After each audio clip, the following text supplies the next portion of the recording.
तो सुनिए पूज्य गुरुदेव जी के मुख कमल से, जिसमें परमात्मा कह रहे हैं कि आपने भगवान देखा नहीं। प्रकार ये भक्ति आध्यात्मिक परमात्मा प्राप्ति रूपी जो प्रश्न है, ये क्वेश्चन है, ये क्वेश्चन है, इसको हल करने के लिए, इसको सोल्व करने के लिए आपने इस दास को भगवान मानना पड़ेगा। तब आपकी आध्यात्मिक क्रियाएं सफल होंगी। अब सबसे पहले पूज्य गुरुदेव जी ने क्या कहा कि इस भक्ति मार्ग पे यदि आपको सफल होना है, इन आध्यात्मिक क्रियाओं को यदि सफल करना है, तो सबसे पहले आपने अपने गुरु को परमात्मा मानना पड़ेगा, गुरु को भगवान मानना पड़ेगा। तो एक जो गुरु भगत होता है, जो सतगुरु का शिष्य होगा और जो अपने गुरु के वचनों पे चलेगा, उसके लिए तो फाइनल हो गया। अगर कोई कहे कि गुरु जी का तो जन्म हुआ है, तो कोई बात नहीं भाई, गुरु जी का जन्म हुआ है, हमें इससे कोई ऑब्जेक्शन नहीं है। गुरु जी अंडे से पैदा हुए हैं या गुरु जी मां से पैदा हुए, हमें कोई ऑब्जेक्शन नहीं है। हमारे लिए सबसे बड़ा जो आदेश है वो है हमारे गुरुदेव का सत्संग रूपी आदेश, गुरुदेव का सन्मुख बोला गया आदेश। उसमें परमात्मा ने साफ साफ कह दिया कि आपने गुरु को भगवान मानना पड़ेगा। तो यहां पे सारी अगरम मगरम ही समाप्त हो जाती है कि गुरु का जन्म हुआ है या गुरु अंडे से आया है या गुरु कहां से आया है। गुरु भगवान मतलब गुरु परमात्मा, गुरु बंदी छोड़। और बंदी छोड़ का सबसे पहला लक्षण, भगवान का सबसे पहला लक्षण होता है कि भगवान कभी किसी मां के गर्भ से नहीं आता। परमात्मा अजन्मा होता है, परमात्मा स्वयंभू है, परमात्मा प्रकट होता है। तो हमने इसी डेफिनेशन को लेके चलना पड़ेगा। और इस डेफिनेशन के आधार से हम परमेश्वर का फिर जन्मदिन नहीं मना सकते, हम परमेश्वर का प्रकट दिवस ही मनाएंगे। और यही परीक्षा है। तो सबसे पहले तो गुरुदेव ने हमें आदेश दे दिया कि आपने गुरु को भगवान मानना पड़ेगा। और उसके बाद परमात्मा कह रहे हैं कि आपने भगवान को देखा नहीं, आपने इस दास को देखा है। तो भगवान वाली जो क्रिया है, भगवान के साथ में जो रहना होता है, जो क्रिया करनी होती है, भगवान के सामने कैसे बोलना, चलना, उठना, बैठना होता है, वो सारी क्रिया आपने मुझ रामपाल दास को भगवान मान के मेरे साथ करनी पड़ेंगी। क्यों? उसके लिए गुरुजी ने बताया कि जब तुम त्रिकुटी पे जाओगे तो वो कबीर परमात्मा वहां भी मुझ रामपाल दास के रूप में ही तुम्हें मिलेगा। तो जो व्यवहार, जो तुम्हारी सोच आज इस पृथ्वी लोक में मेरे प्रति है, तुम मुझे परमात्मा मानते हो, जन्म लिया हुआ मानते हो, गुरु मानते हो, क्या मानते हो, ऐसी की ऐसी सोच और विचारधारा तुम्हारी त्रिकुटी पे होगी, क्योंकि वहां भी परमात्मा मुझ रामपाल दास के रूप में मिलेगा।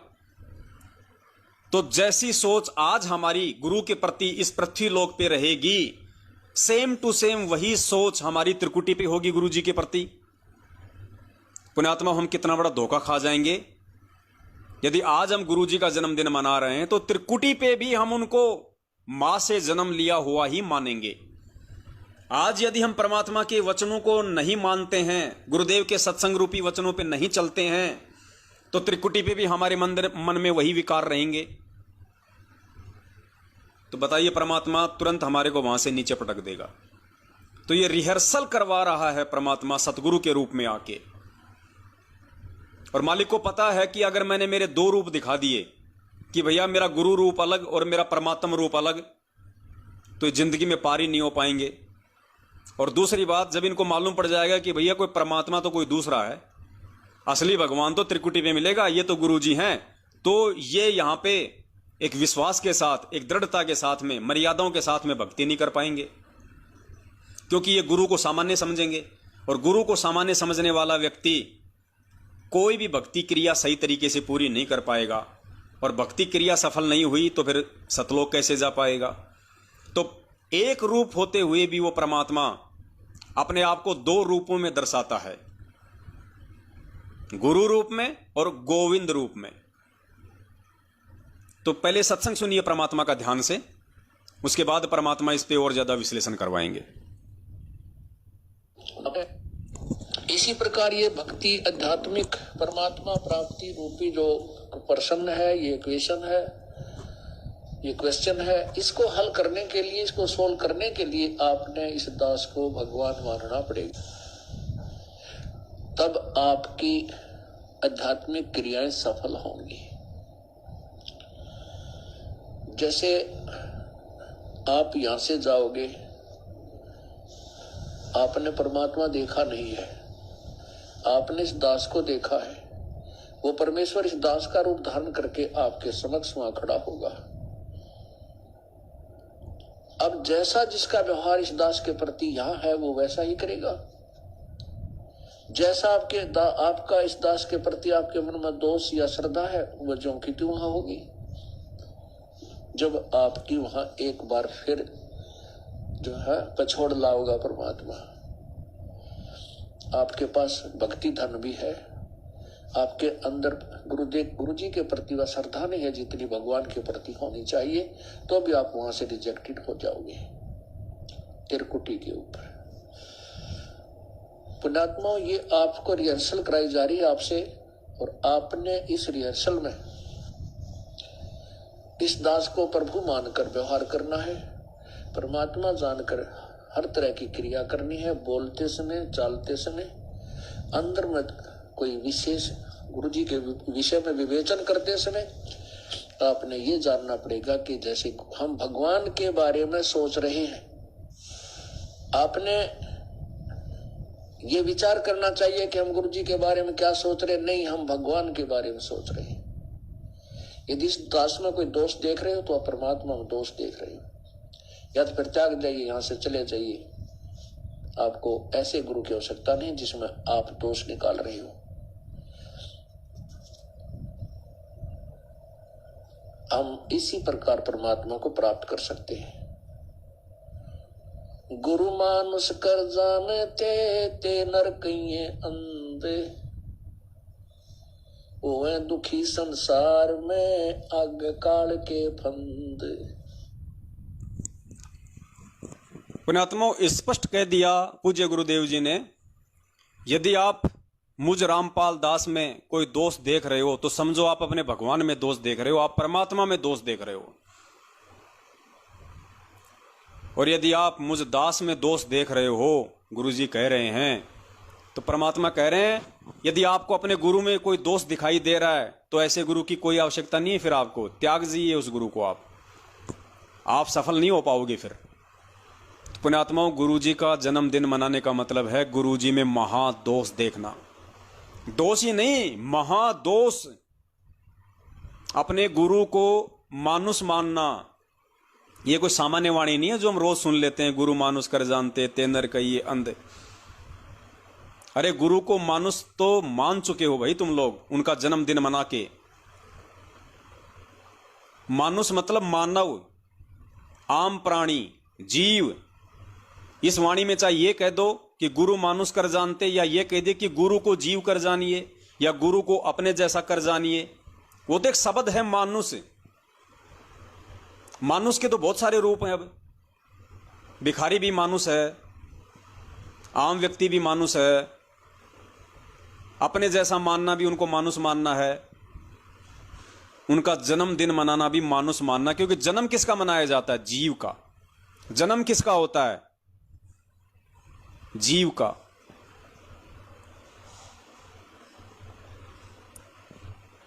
और आपने उसी भगवान का जन्मदिन मना दिया तो आपने अपने गुरु को मानुष मान लिया। और मानुष मानने वाले के लिए परमात्मा ने कह दिया कि भैया तुम्हारा बेड़ा पार नहीं हो सकता, चाहे कोई कितनी बात बनाओ। स्पष्ट कह दिया परमात्मा ने, आपको ऐसे गुरु की कोई आवश्यकता नहीं है जिसमें आप दोष देखते हो। आप यहां से चले जाइए। मतलब और ज्यादा कर्म मत बिगाड़ो। अगर आप अपने गुरु में दोष देख रहे हो, अपने गुरु को अपने जैसा मान रहे हो, मानुष मान रहे हो, इससे अच्छा है नालायक को भक्ति छोड़ दो। कम से कम तुम्हारे वो कर्म तो नहीं बिगड़ेंगे, तुम्हें फिर कभी परमात्मा किसी जन्म में संभाल लेगा।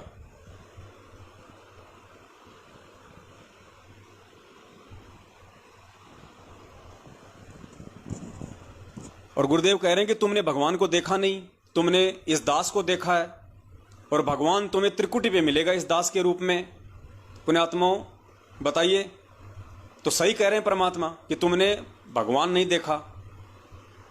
यानी ये जो कागज की जो फोटो है कबीर जी दाढ़ी मूछ वाली, ये भगवान की फोटो नहीं है। ये कबीर परमात्मा की फोटो नहीं है। पुण्यात्मा, वो परमात्मा तो किसी भी रूप में आ जाएगा, और आ गया, आंखों के सामने खड़ा है। गुरुदेव ने क्या कहा?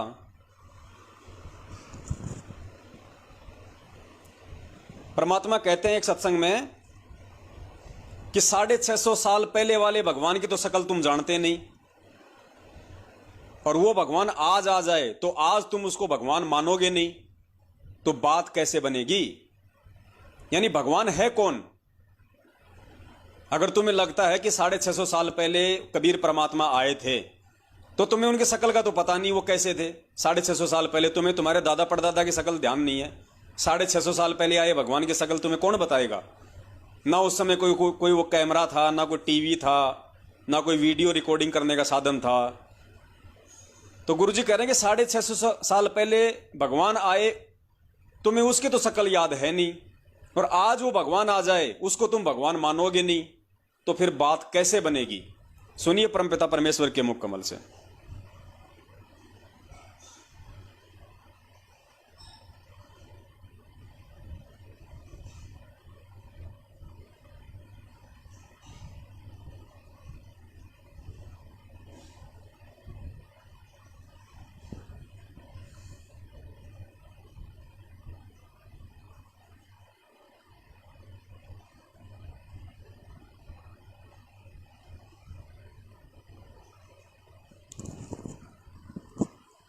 सुनिए परमात्मा के मुख कमल से, और फिर विचार करना पुण्यात्माओं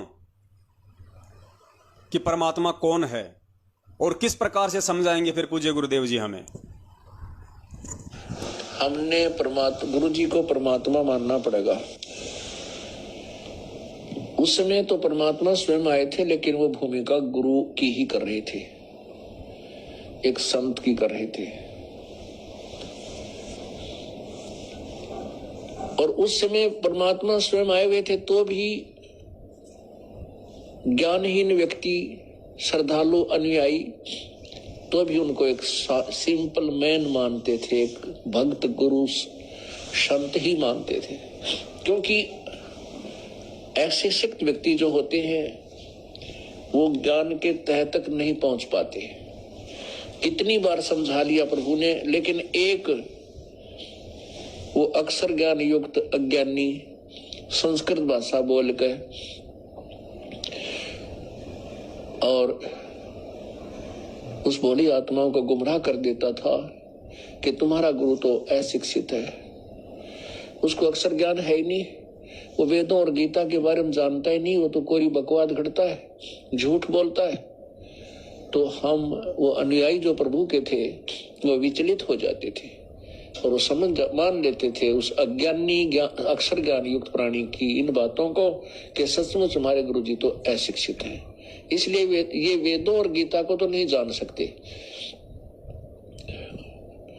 और वेदों और गीता जी के बारे में तो ब्राह्मण लोग ही सही बताते हैं, पुराणों के विषय में यही सही जानते हैं, क्योंकि सभी पुराण, सभी पवित्र सदग्रंथ, पवित्र गीता जी, पवित्र चारों वेद, पवित्र पुराण सभी संस्कृत लैंग्वेज के अंदर लिपिबद्ध है। इस बात का वो नाजायज फायदा उठाएंगे। परमात्मा ने इसलिए ये समय सेलेक्ट किया, ये टाइम सेलेक्ट किया कि पिछली पीढ़ी के अंदर शिक्षित होगा सारा समाज। उस समय ये मेरे को पहचान पाएंगे मेरे बच्चे, और इन काल के दूतों को ये धिक्कार देंगे, ठुकरा देंगे, छोड़ देंगे, त्याग देंगे। गुरु मानुष कर जानते ते नर कहिए अंध, ओए दुखी संसार में आगे यम के फंद। स्पष्ट कह रहे हैं परमात्मा गुरु जी को परमात्मा कि उस समय वो नकली धर्म गुरु नाजायज फायदा उठा गए हमारी अज्ञानता का, ज्ञानहीनता का, अक्षर ज्ञानहीनता का। तो पुण्यात्माओं, क्या आप चाहते हो कि आज भी ये सतलोक आश्रम मैनेजमेंट हरियाणा और दुनिया वाले शिक्षित होने के बावजूद, अक्षर ज्ञान युक्त होने के बावजूद हमारी मूर्खता का फायदा उठाएं नाजायज? क्या आज भी आप चाहोगे चंद सत्सेवकों को छोड़ के 70% संगत की मूर्खता का नाजायज फायदा गुरुजी को मानुष समझ के गुरुजी का जन्मदिन मनवा के काल भगवान ने मैनेजमेंट के माध्यम से उठा लिया। उस काल भगवान ने आप लोगों का नाजायज फायदा उठा लिया। 650 साल पहले की तरह गुरुदेव को मानुष जनवा कर परमात्मा कहते कि नालायकों, इसीलिए मैंने ये समय निश्चित किया था कि मेरे बच्चों को मैं आगे पिछली पीढ़ी में भेजूंगा, जन्म दूंगा, उनको शिक्षित करूंगा और शिक्षा के आधार से मेरे बच्चे मुझे पहचान लेंगे, धोखा नहीं खाएंगे। तो पुण्यात्माओं, परमेश्वर ने जिन अपने बच्चों से ये उम्मीद की थी वो बच्चे हैं सत्सेवक, जिन्होंने परमेश्वर को पहचाना उन्हीं के आशीर्वाद से, उन्हीं के ज्ञान आधार से, और पहचान के अपने परमपिता का प्रकट दिवस मनाया। अपने परमपिता परमेश्वर को प्रकट हुआ माना। साहेब और सतगुरु के बीच की खाई को मिटा डाला। गुरु और गोविंद दो नहीं, दो समझे वो दो जग जाई। तो गुरु गोविंद के बीच की खाई को सतसेवकों ने मिटा दिया है। दास सत्संग दूसरा निकाल रहा था, ये दूसरा निकल गया था। अब सुनिए परमात्मा का वो सत्संग जिसमें गुरुदेव स्पष्ट कह रहे हैं कि 650 साल पहले जो परमात्मा आए थे उनको तो तुम जानते नहीं, कैसे उनकी रूप था, कैसा रंग था, कैसी उनकी शकल थी, और आज वो भगवान आ जाए तो आज उसको तुम भगवान मानो नहीं, तो भैया फिर बात बनेगी कैसे।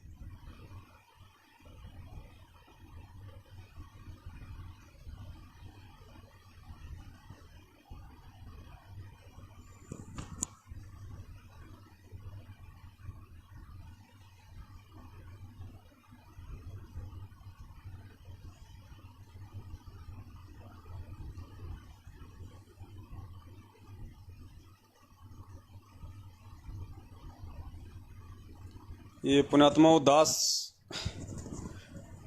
क्योंकि इसमें हजारों वीडियो हैं परमात्मा के छोटे छोटे, एक से बढ़ के एक हैं, और दास उनको अंग्रेजी में लिखता है और उसके अकॉर्डिंग दास उसका वो दे देता है, टैग, नाम डाल देता है। अब दास कई बार नाम भूल जाता है, कौन सा वीडियो किस नाम से, ये कई बार निकल जाती हैं दास के दिमाग से।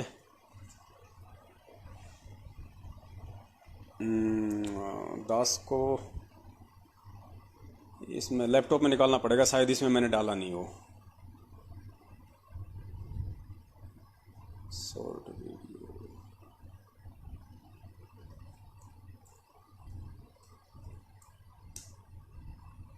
इसमें है तो सुनना पुण्यात्माओं, परमपिता परमेश्वर जी के मुख कमल से स्पष्ट कह रहे हैं गुरु जी। चलो इसमें तो ऑडियो है, आपको दिखाने की भी आवश्यकता नहीं, खाली ऑडियो में है, आप आवाज सुन लेना बस।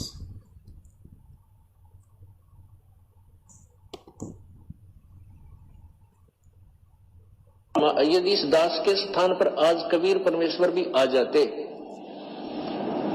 क्योंकि जिस समय कबीर परमेश्वर जिस रूप में आए थे वो तो तुमने देखा नहीं, वर्तमान वाला ने, और वो परमात्मा किस रूप में आए थे ये तो जो हमने चित्र बना है तो हमारा एक अपना इमेजन है, अपना सपोजिशन है, अपना माना हुआ बनाया है। लेकिन वो परमात्मा अब आ जाए तो जिस रूप में वो पहले आया था वो तो तुमने देखा नहीं, और ईब जिसमें आया उसने तो मानो को नहीं।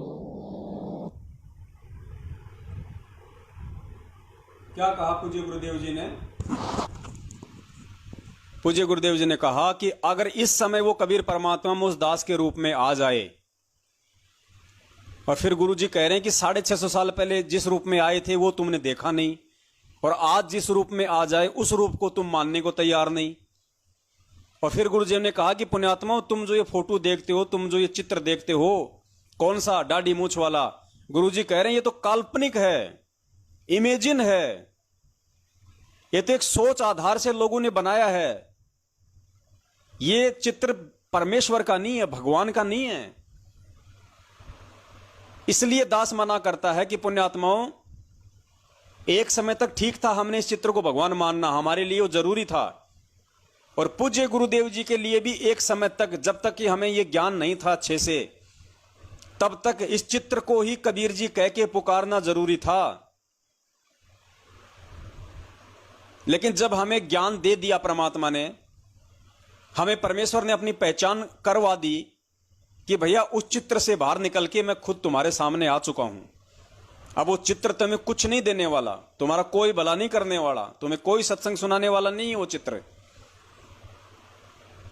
अब तो कम से कम जिंदा रूप में तुम्हारी आंखों के सामने खड़े कबीर परमात्मा को पूजो। या आज भी तुम इतना ज्ञान लेने के बाद भी 27 साल कम नहीं होती है, गधे को गीता पढ़ाई जाए तो स्वर्ग चला जाए। और 27 साल से परमात्मा में इंसानों को यह ज्ञान दे रहे हैं, सारे धर्मशास्त्र पढ़ा रहे हैं, और आज भी हम एक काल्पनिक फोटो के ऊपर आश्रित हो रहे हैं। एक चित्र जो हमारे भगवान का नहीं, और भगवान का भी है तो हमारे किसी काम का नहीं। अगर 650 साल पहले वाला ये चित्र जो हम मानते हैं कि ये कबीर जी की असली फोटो है, तो भी हमारे किस काम की? जब वही कबीर आज साक्षात हमारे सामने प्रकट है, तो उसी परमात्मा की 650 साल पुरानी फोटो हमारे क्या काम की? हम क्यों उस फोटो का जून के महीने में प्रकट दिवस मनाएं? उस फोटो को क्यों हम अपने घर में रखें? अगर फोटो को हम घर में रखेंगे, दरबार में रखेंगे, तो हमारी सुई जाएगी दो पे। जब हमारा परमात्मा एक है, हमारा इष्ट एक है, हमारा गुरु एक है, तो दूसरे को घर में रखने का फायदा क्या? जब भी उसको देखोगे आपका ध्यान डाइवर्ट होगा, आपका प्यार बटेगा, आपकी आस्था बटेगी।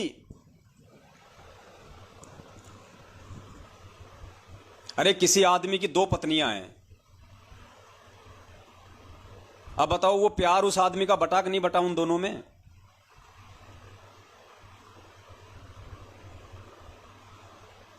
पुण्यात्माओं, इसीलिए परमात्मा बार बार हमें समझाते हैं कि आत्मा का एक पति है, 2 पति नहीं है।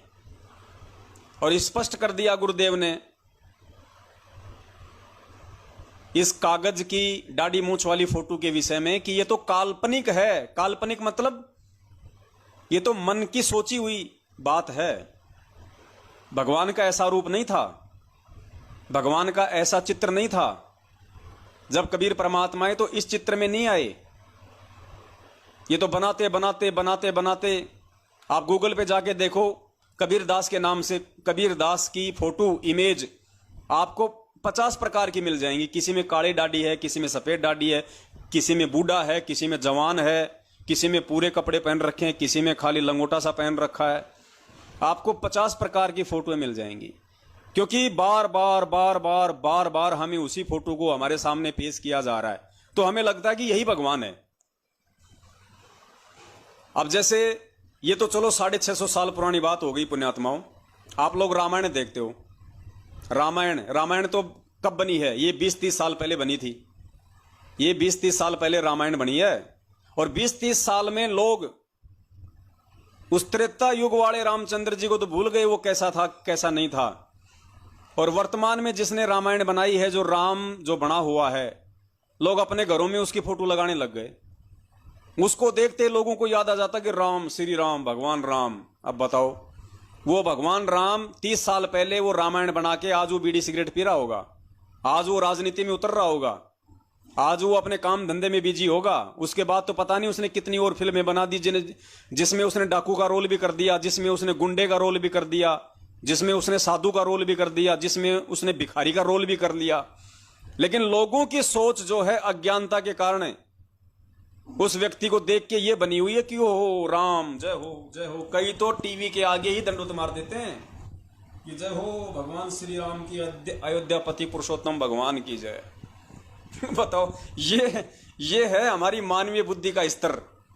अब बताओ, 30 साल में हमने उस व्यक्ति को, जिसने वैसी पता नहीं सैकड़ों फिल्में बनाई हैं, उसको आज हमने भगवान मान लिया, श्री राम मान लिया, और आज हम उसकी फोटो को अपने घरों में लगा रहे हैं। ये तो 650 साल पुरानी बात हो गई, ये तो नस नस में समा गई। तो पुण्यात्माओं, नस नस में जो अज्ञानता हमारे समाई हुई है, उसको ज्ञान आधार से बाहर निकालने के लिए ही परमात्मा आता है। तो इस फोटो का, दाढ़ी मूंछ वाली फोटो का, और पुण्यात्माओं ये अंतिम समय चल रहा है, ध्यान रखना, परमात्मा बार बार मौका नहीं देगा। अगली बार जून में यदि किसी ने इस दाढ़ी मूंछ वाली फोटो को भगवान मान के यदि इसका प्रकट दिवस मना दिया, पुण्यात्माओं माफी नहीं है परमात्मा के घर में, बिल्कुल 1% भी इतने मौके नहीं देगा भगवान। ज्ञान दे दिया, समझ दे दी, बुद्धि दे रखी है, अब भी यदि गलती करेंगे परमात्मा क्षमा नहीं करेगा। तो हम सत्सेवकों ने तो भूल के भी इस फोटो का प्रकट दिवस मनाने की तो सोचनी भी नहीं है, वरना उसी समय आत्मा के दो पति बना लेंगे। हमने तो अपने घर में भी इस फोटो को नहीं रखना है। अगर किसी के दरबार में अगर ये फोटो लगी हुई है जिसमें नीचे गुरुजी हैं, ऊपर दाढ़ी मूंछ वाली फोटो है, जो गुरु गोविंद की फोटो होती है लाल लाल, पुण्यात्माओं सह सम्मान उस फोटो को वहां से हटा लो, सह सम्मान हटा लो वहां से, बहते हुए जल में प्रवाह कर दो उस फोटो को, या कहीं रख दो एकांत में, कोई दिक्कत नहीं। या इनके फर्जी नामदान केंद्रों पे दे आओ, या किसी दूसरे भगत को दे दो कि भैया ले ले, तेरे को फोटो चाहिए तो। हमारा भगवान हमारे हृदय में है, हमारे मन मंदिर में है, और घर पे भगवान की फोटो लगाएंगे, अकेले के लगाएंगे, केवल पूज्य गुरुदेव जी की फोटो लगाएंगे और किसी की फोटो नहीं लगाएंगे। ना हमारा गरीबदास जी से कोई लेना देना है, ना हमारा चितानंद जी महाराज से कोई लेना देना है, ना हमारा स्वामी रामानंद जी महाराज से कोई लेना देना है। हमें जो जड़ थी, जो मूल है, वो हमें मिल गया, और परमेश्वर ने हमें समझा दी वो सारी बातें। गरीबदास जी की फोटो का सहारा, रामानंद जी की फोटो का सहारा, दाढ़ी मूंछ वाली कबीर जी की जाने समझे जाने वाली फोटो का सहारा, ये भगत को उस समय तक जरूरी है जब वो इस भक्ति मार्ग पे जुड़ता है नया नया, क्योंकि उसे ज्ञान नहीं होता इतना। अचानक से उससे अगर ये बातें बताई जाएंगी तो वो स्वीकार नहीं कर पाएगा। उसके लिए उसको कुछ समय, कुछ साल उसको ज्ञान सुनना पड़ता है। उसके बाद उसको फिर धीरे धीरे धीरे धीरे ये चीजें समझ में आएंगी कि हाँ, गरीबदास हर रूप में तू ही बोलनहार, हर रूप में वो परमात्मा ही सारा खेल खेलता है, सारी लीला करता है। तो क्या ना उस एक ही भगवान को पूज लो। एक के साधे सब सदे, सब साधे सब जाए, माली सींचे मूल को, फले फूले अघाए। जब एक के साधने से सबकी साधना हो रही है तो घर में 50 फोटो रखने की जरूरी है? सिर्फ अपने दरबार में, अपने घर पे, जहां भी आपकी नजर पड़े, जहां भी, सिर्फ अपने पूज्य गुरुदेव जी की फोटो लगाओ, अन्य किसी की मत लगाओ। अब जैसे नित्य नियम हम करते हैं, उसमें 3-4 फोटोएं आती हैं गरीबदास जी की, रामानंद जी की, तो कोई दिक्कत नहीं है, उन फोटों को नहीं हटाना है। वो परमात्मा ने हमारे को एक आरती की पुस्तक बना के दी हुई है, वो पुस्तक सभी के लिए। तो हमने उन पुस्तकों से हटाना नहीं है, लेकिन हमने उनमें कोई आस्था भी नहीं रखनी है। हमने केवल भक्ति विधान को पूरा करते हुए केवल उनके नाम हमने लेने हैं, कोई दिक्कत नहीं है। जैसे हम सुबह सुबह हम लोग नित्य नियम करते हैं, सबसे पहले बोलते हैं बोलो सतगुरुदेव जी की जय। सबसे पहले अपने गुरुदेव की जय बोलो। अपना गुरु कौन है? कबीर परमात्मा है। वास्तविक नाम अपने गुरुदेव का है कबीर देव। आज संत रामपाल जी महाराज जी के रूप में है, सतगुरु के चोले में है, लेकिन उस कबीर नाम से पहले आज हमने सतगुरु की जय बोलनी है, अपने पूज्य गुरुदेव जी की जय बोलनी है, संत रामपाल जी महाराज जी की जय, बंदी छोड़ सतगुरु रामपाल जी भगवान की जय। उसके बाद में आपने कबीर जी की जय बोलनी है, क्योंकि वो कबीर नाम जो है बाद में है, पहले उसी कबीर परमात्मा का वो नाम हमारे लिए ज्यादा महत्व रखता है, जिस रूप में वो कबीर परमात्मा आज धरती पे प्रकट हैं। तो हमारे लिए उस कबीर जी की फोटो से, उस कबीर जी के नाम से, यदि सबसे महत्वपूर्ण कोई नाम है तो हमारे गुरुदेव का नाम है। सबसे महत्वपूर्ण यदि कोई स्वरूप है तो हमारे गुरुदेव का स्वरूप है। उसके बाद में उस नाम की जय बोलनी है, केवल इन पुस्तकों में, बाकी कोई मतलब नहीं हमारा। सुनो एक बार दोबारा ध्यान से, खुद गुरुजी इस फोटो को रिजेक्ट कर रहे हैं। और पुण्यात्माओं, ये बातें आज से पहले हमें समझ में क्यों नहीं आ रही थी? क्योंकि आज से पहले यदि ये बातें गुरुदेव भी गहराई से बताते, या और कोई भगत भाई इस पवन दास की जगह यदि कोई आ जाता संगत में परमात्मा की दया से, और यही बातें जो आज परमात्मा साध संगति के माध्यम से बुलवा रहे हैं, यही बातें यदि आज से 5 साल पहले कोई बोलता, पुण्यात्माओं, हमारे गले ये बातें नहीं उतरती। क्योंकि उस समय तक हम लोग नीचे से भक्ति से परिपूर्ण नहीं थे, यानी इन चीजों को समझने के लायक हमारी भक्ति नहीं बनी थी। अब इन चीजों को समझने के लायक परमात्मा ने हमारी भक्ति बना दी, इसलिए आज हमें ये चीजें बिल्कुल समझ में आएंगी कांटे की तरह। तो सुनो पूज्य गुरुदेव जी के मुख कमल से। और गुरुजी इस फोटो को एक काल्पनिक बता रहे हैं, इमेजिन बता रहे हैं, सपोजिशन बता रहे हैं। तो पुण्यात्मा, फिर हमारे लिए इस फोटो का महत्व क्या रह गया? क्योंकि हम तो गुरु भगत हैं, हम तो गुरु जी के वचन पे चलने वाले हैं। सुनिए परमात्मा के मुख कमल से एक बार दोबारा।